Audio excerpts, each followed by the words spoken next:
Welcome to another episode of Problematic the Podcast. Here with the Six with No Problem. What got in the building with me today? H Simmons, man. The H Simmons collection. The H Simmons collection. Tell me about the collection, man. Tell us about your journey into the fashion world and clothing design. Because I usually get all rappers up here and artists and people like that. You're the first clothing designer I've had up here.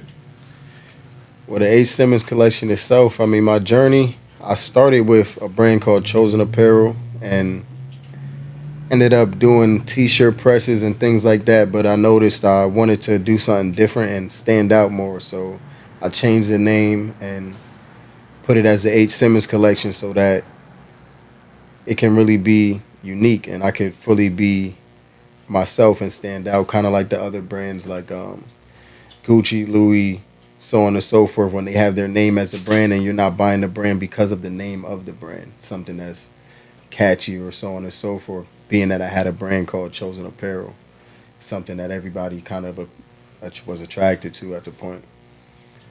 But I dig it. So you took yourself out of department stores and into your own thing. Yeah. Basically, trying to go from departments, go from department stores to runway type of shit instead of the I dig shit that. you can find everywhere. Some shit that's one of one, something you can't find everywhere either. Yeah. So it's not you don't just press up t-shirts no more. You're done with that. Nah, I'm done with that. There's no H Simmons collection t-shirts out right now at the moment. So there's no H Simmons collection. Just your pieces. Just pieces, just one of one pieces at that. Because I specifically want everybody to be different and stand out in every piece that they wear. Because when you really look into my art and the things on my page and on my website, everything isn't just clothing. It's not just me on a sewing machine. It's me turning art into something you could actually wear. So it's really like, I feel like there's no point to go under that. I'm trying to be with the best, you know. What inspired you to become a clothing designer? How'd you get started out here? To be honest, in the beginning, I just knew I wanted to do something different and change my life in general because I came from, fucked up situations, you know what I'm saying? So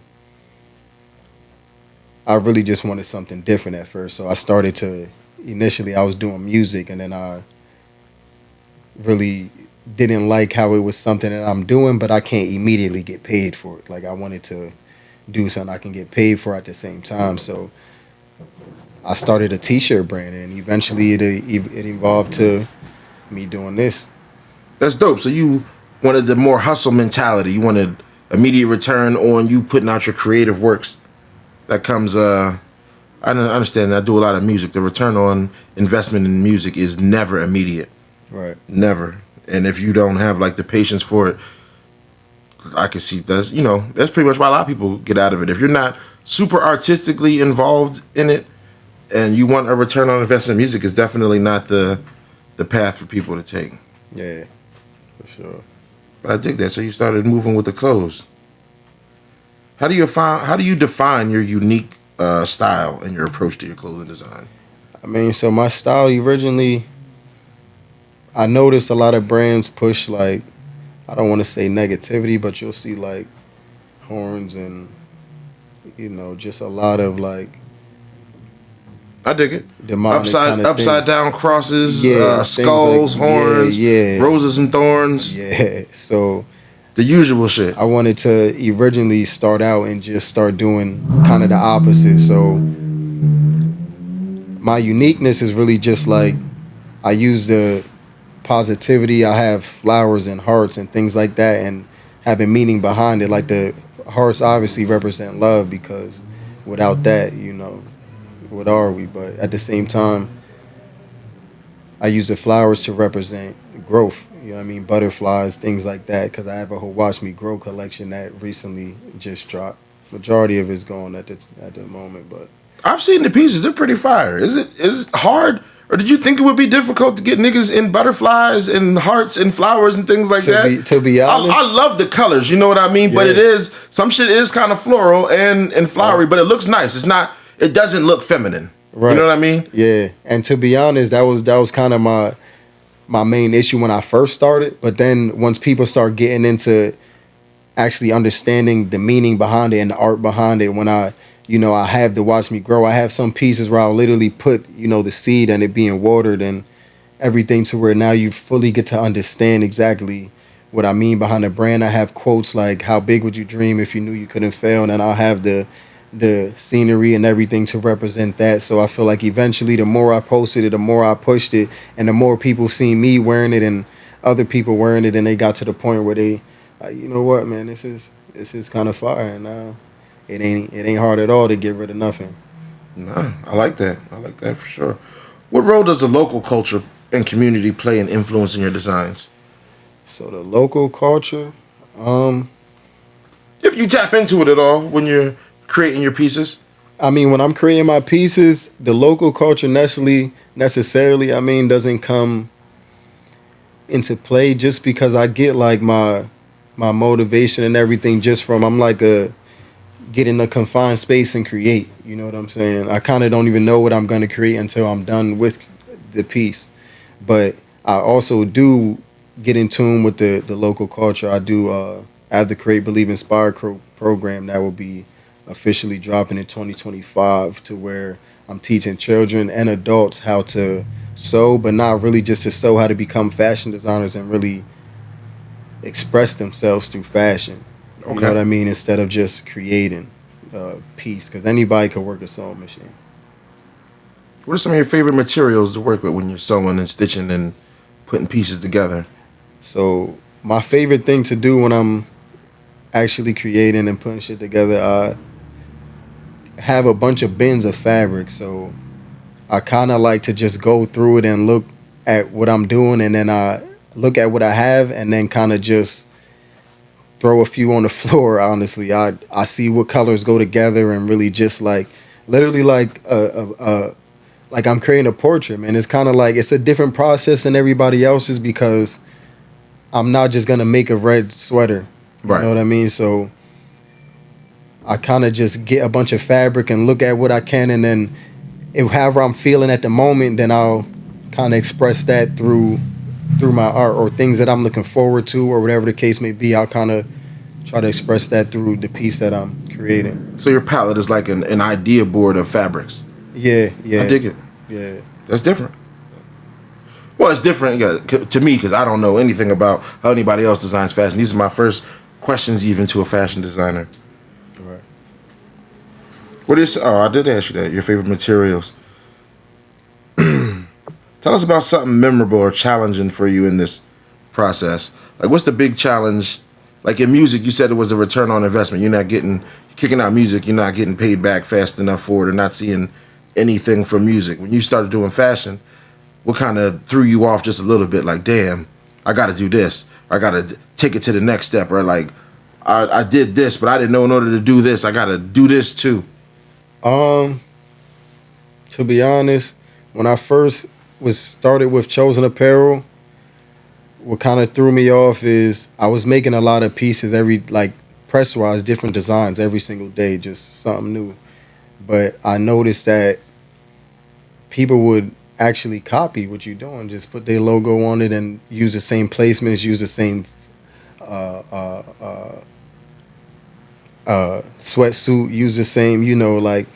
And that was one thing I didn't expect, was to have to worry about people mimicking anything that I'm doing. But then on top of that, it kind of was a blessing in disguise, because it made me as creative as I am now, because that's why I make it straight, just every piece is art, and it's one of one. So once you buy something, you'll never see nobody with it ever.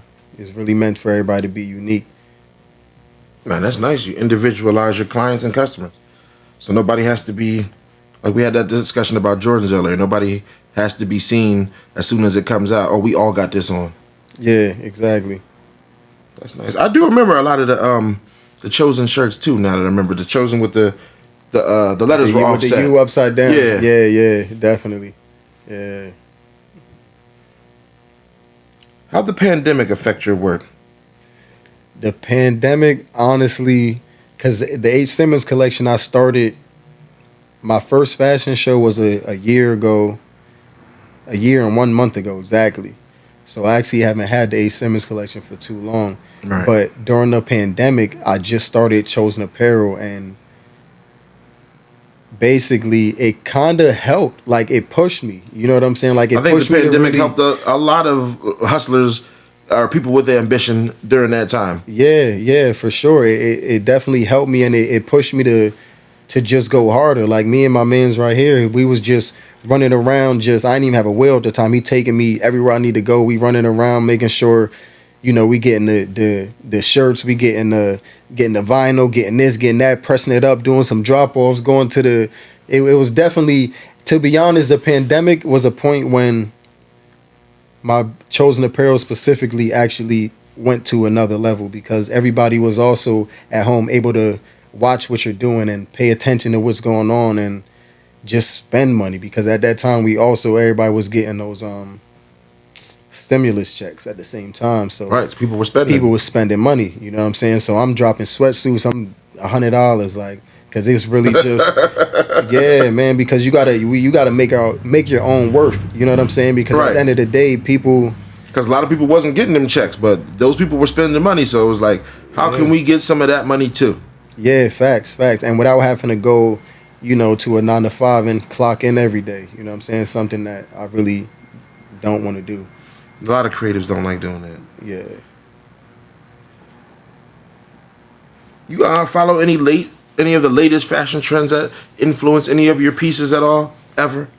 Like, I see a lot of clothing companies, the minute a pair of Jordans come out, they're dropping T-shirts with all those colorways immediately. Never, literally never. I actually had people tell me to when I had stuff in stores. Now I only have my stuff at Exclusive in the Berkshire Mall, but I used to have my stuff in a few stores at one time, and with the Chosen Apparel.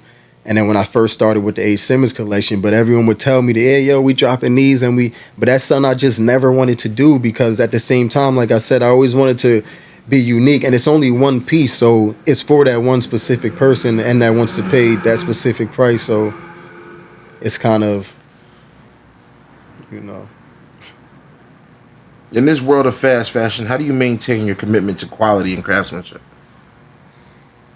Because you stopped all that. You stopped doing the T-shirt presses. That's what I would consider fast fashion. You know what I mean? Yeah. Like something you could draft up real quick, go downstairs. Yeah, people don't even understand. There's a lot that goes behind pressing too. Nobody really knows how the screens and all that work. That's a process. yeah, it's time. So I wouldn't call that consuming, so- fast fashion, but it's a lot. It's probably a little bit faster than it would take you to sew a bunch of shirts up. Yeah, for sure, definitely.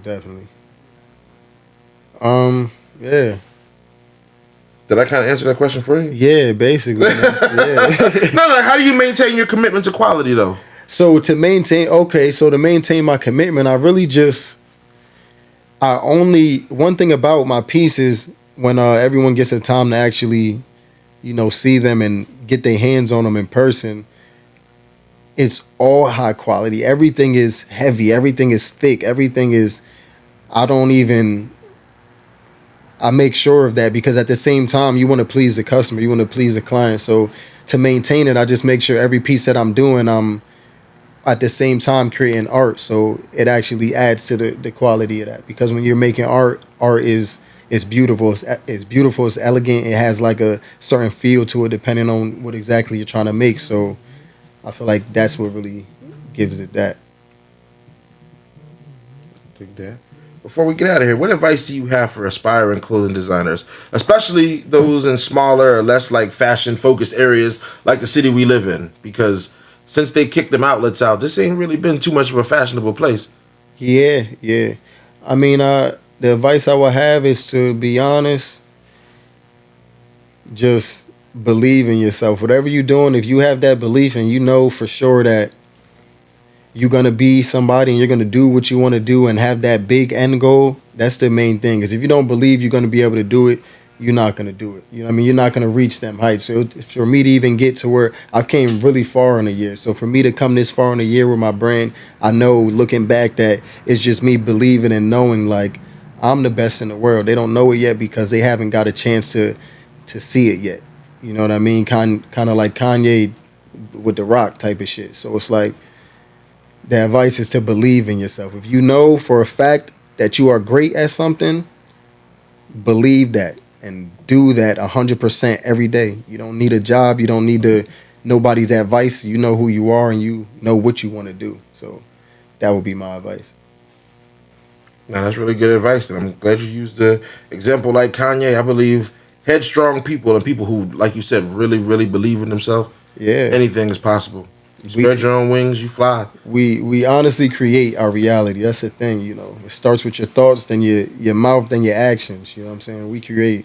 You know, you 6'1" no problem because you say you are. You know what I'm saying? And it's simple as that. And when people have that, I used to have.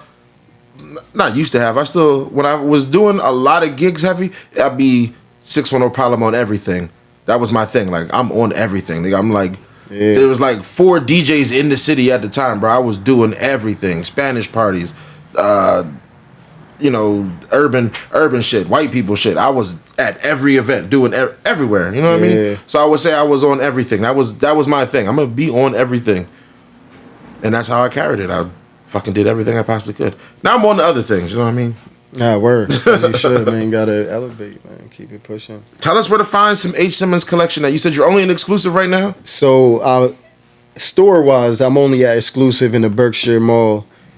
But the H Simmons collection.com, that's where you really can get majority of the merch. You know what I mean? I have some things that, since everything's 1-to-1, there'll be some things at exclusive and there'll be some things only available at hsimmonscollection.com. Only some things available at exclusive at the Berkshire Mall. So it's kind of like you gotta tap into both. Keep in touch with the website and head to the store and check out exclusive. I'm pretty sure if they love it, they're gonna tap in. Yeah, for sure.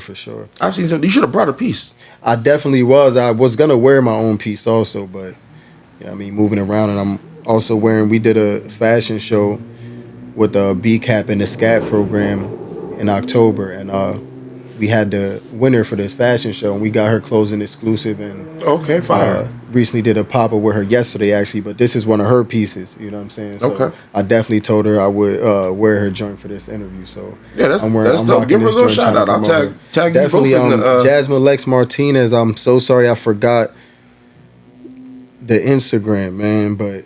Yeah, so she also her name is her brand. Yeah, exactly. I like that. Yeah. Pushing. Because it's really just being yourself, man. What I'm trying to do as a mentor, I'm trying to make sure it's not just about making pieces. You want to be unique and you want to stand out. So don't try to name it something fancy. Don't try to, just be yourself and let your pieces speak for themselves, because that's really how you're gonna win in this fashion industry. There's so many people doing what we do. It's like there's not many people sewing and actually making crazy pieces, but there's a lot of people selling clothing. So we can just go to the store and get what everybody loves, the Gucci, Louis, Fendi, whatever you want to buy. There's also that. So it's like, if you want to be in tune with them and really be able to compete with them, bare minimum, you have to be unique. And that's really what I'll be teaching in my Create, Believe, Inspire program, and what I teach when I'm mentoring the kids now.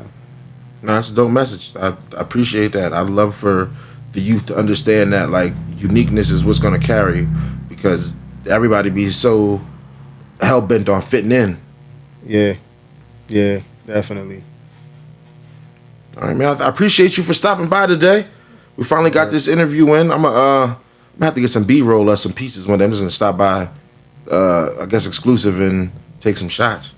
Yeah, definitely. I appreciate you for having me, man. Once again, anything you want to get, the hsimmonscollection.com. Get them at exclusive. Any customs, contact me by email, and which is on the website, Instagram bio. But yeah, man, I definitely thank you for having me, man. I really appreciate it. No doubt. We could do it again in the future.